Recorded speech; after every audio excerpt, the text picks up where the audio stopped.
Campari for Breakfast, written and read by Sara Crowe.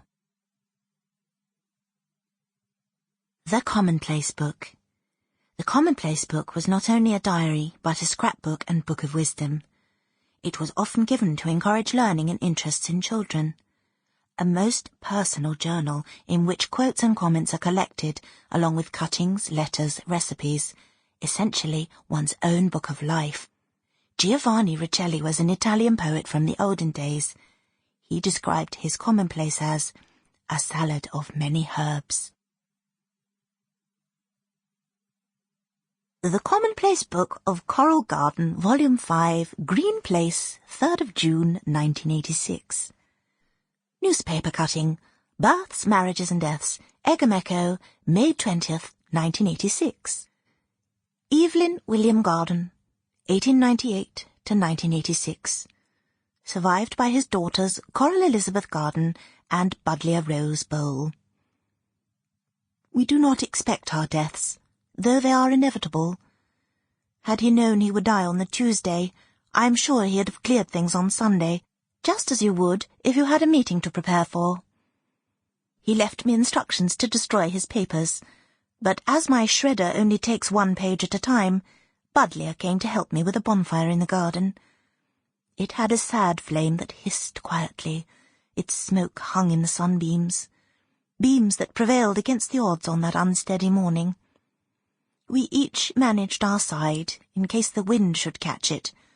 80 years' worth of papers, the towering blaze of his life. I prodded gently at piles of old cards, Easter rabbits, Christmas angels, a dental appointment slip from the back of a diary, receipts and vouchers. And then, through the heat and haze, I noticed Budleigh pick up an envelope. It had fallen away from the other documents in the thick of the pyre, and lay at the edge of the bonfire on a bed of last autumn's leaves. Perhaps Providence made it suggest itself, and curiosity made her retrieve it, because there, shrouded in the remains of a plain envelope, we discovered the truth. The Commonplace Book of Coral Garden, Volume 5, Green Place, December 1986. Copy of letter. Green Place, Clockhouse Lane, Egham. Dear Nicholas, I'm writing to tell you that it would give me great pleasure to have Sue to stay with me at Green Place. I know that these are trying times for you both, and I humbly offer such support as I am able.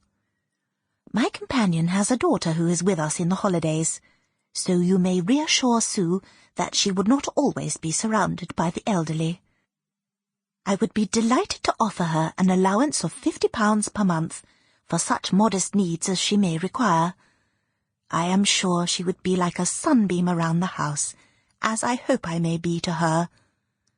My heart is with you at this dark time. Yours truly, Coral. Sue. Sunday the 4th of January, 1987. It was easy persuading Dad to let me leave. In my heart I'd hoped he would object, but since it would give him more time alone with Ivana, he didn't. Persuading myself was easy too. Stay in Mitford or go to Egham. Most of my friends are having gap years, picking strawberries, living in communes, whereas I want to go straight into life with no gap and earn good money doing it. And so, Mitford holds nothing for a girl of my ambition anymore. It's an understandable and terrible fact that Dad's taste has deserted him since we lost Mum. I think he just got so lonely that anybody would do. He met Ivana at Mitford Golf Club. She was playing around with his boss, and Dad was to take them to dinner. She'd really been after the boss, but settled for Dad's attentions because the boss was a terrible lecturer. I don't know much about her, other than she comes from somewhere in Denmark. She just appeared out of nowhere, like bad wind. The only things I have to show for my life so far are a love of words and some interesting relatives, and Mum always drilled me to make the best of what I've got. So in the end, my decision has absolutely nothing to do with Dad or Ivana.